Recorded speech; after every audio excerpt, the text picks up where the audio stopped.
ఎందుకంటే ప్రార్థననే అన్ని విషయాల్లో నిన్ను రూపాంతరంలోనికి నడిపించగలుగుతుంది. ఇప్పుడు అలాంటి ప్రార్థననే మానేస్తే, యేసు ప్రభు దేవుని బిడ్డ కొండ మీదికి వెళ్ళి తన శిష్యులను, 3 శిష్యులను తీసుకెళ్ళి ప్రార్థన చేస్తుండగానే ఆయన రూపాంతరము చెందాడని రాయబడింది. నేను అంటున్నాను, ఇప్పుడు అదే ప్రార్థన లేకపోతే నువ్వు రూపాంతరం ఎలా చెందగలుగుతావు? పాపము నుంచి పరిశుద్ధతలోనికి నువ్వెలా మారగలుగుతావు? అనీతిలో నుంచి నీతిలోనికి ఎలా మారగలుగుతావు?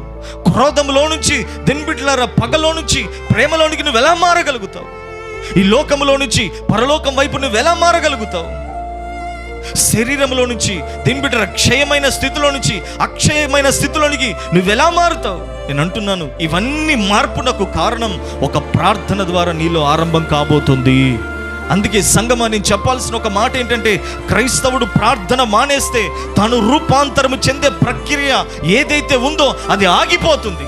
యేసులాగా మారడం కానీ, యేసులాగా మాట్లాడడం కానీ, యేసులాగా నడవడం కానీ, యేసులాగా జీవించడం కానీ, యేసులాగా పరిశుద్ధంగా బతకడం కానీ, దీని బట్టి అన్నీ ఆగిపోతాయి.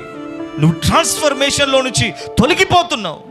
యేసులాగా మారాల్సిన నీవు ప్రార్థించక నీలోనే నీవు అలానే ఉండిపోతున్నావు.